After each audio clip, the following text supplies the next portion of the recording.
If you're going to be a hard work doesn't just appear. You have to practice hard work. The only way you succeed in life, the only way you learn, is by failing.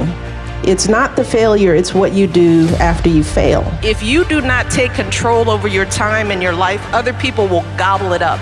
Come easy, with that effort, that's where you grow. That's where growth is. Some of the best times in my life when I've grown, it's when I've done something hard, when I've overcome a fear.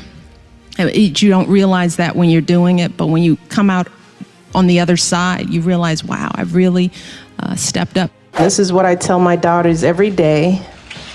Do not be afraid to fail, because that oftentimes is the thing that keeps us as women and girls back, because we think we have to be right. We think we have to be perfect. We think that we can't stumble. And the only way you succeed in life, the only way you learn, is by failing. It's not the failure, it's what you do after you fail. Do you let it eat you up? Do you quit? Do you give up? Or do you let it bolster you? Does it serve as the challenge in your mind to do more, to take some risks, to step outside of your comfort zone? Are you going to throw up your hands and say that progress will never come? Are you going to get angry and lash out? Are you going to turn inward and just give in to despair and frustration? Or are you going to take a deep breath, straighten your shoulders, lift up your head, and do what Barack Obama has always done? As he says, when they go low, I go high. That's the choice Barack and I have made. That's what has kept us sane over the years. We simply do not allow space in our hearts, minds, or souls for darkness.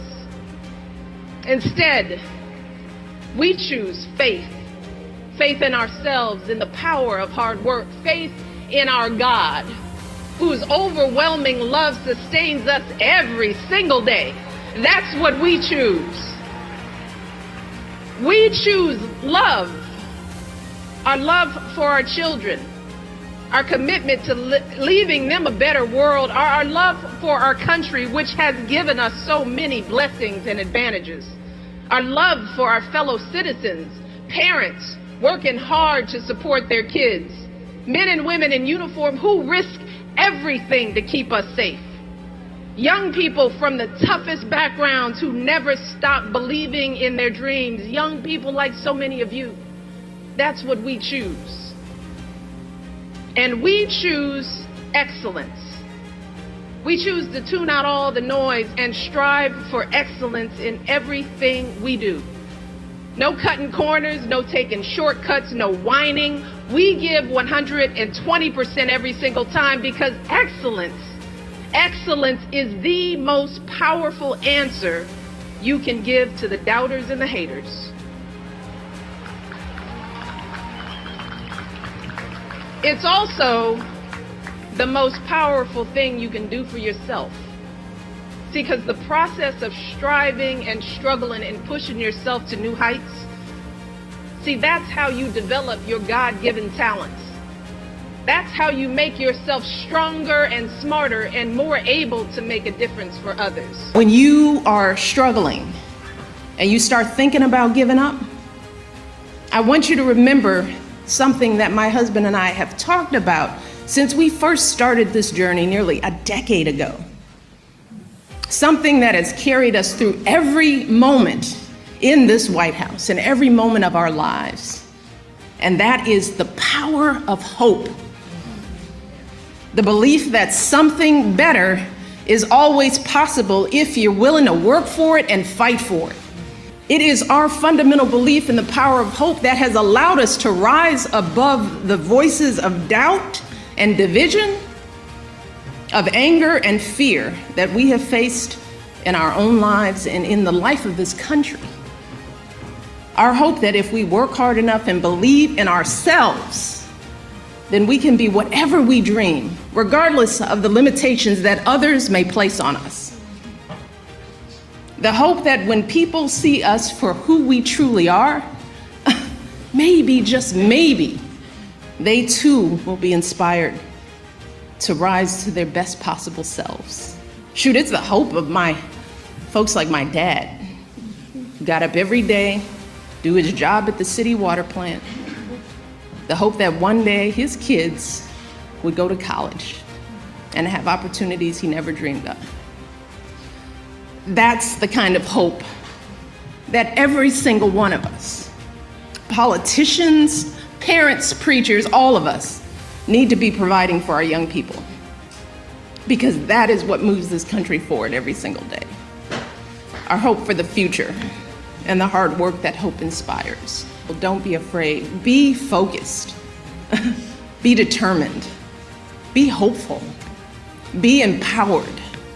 Empower yourselves with a good education. Then get out there and use that education to build a country worthy of your boundless promise.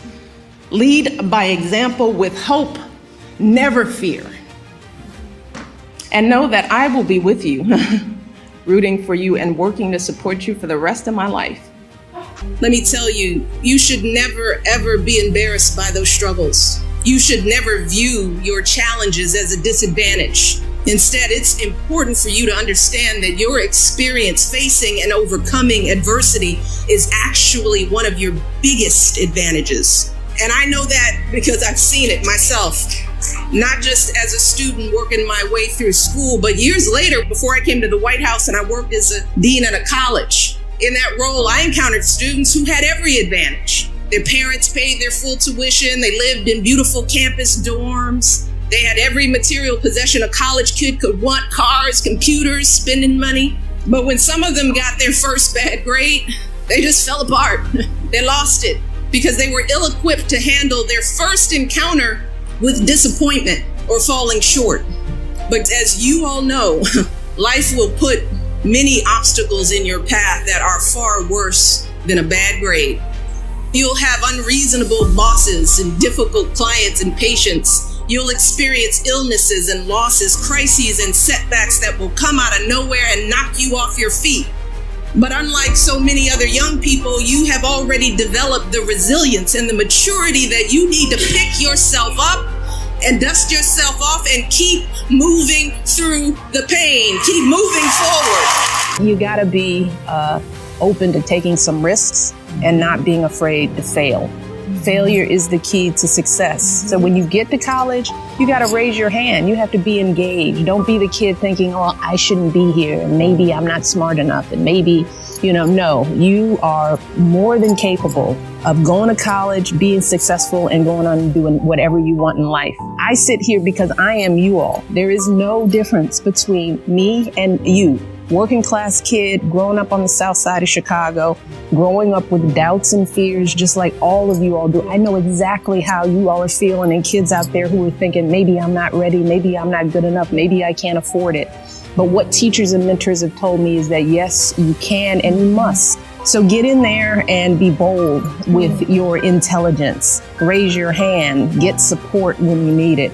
And know that we all got here because somebody helped us. I want you all to stay true to the most real, most sincere, most authentic parts of yourselves.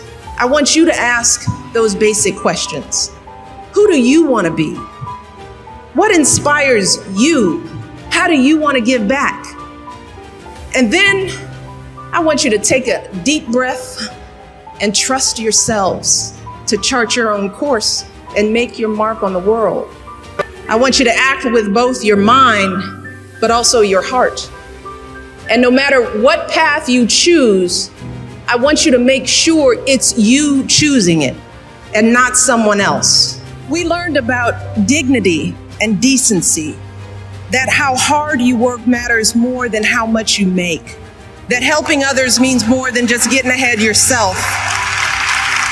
We learned about honesty and integrity, that the truth matters, that you don't take shortcuts or play by your own set of rules.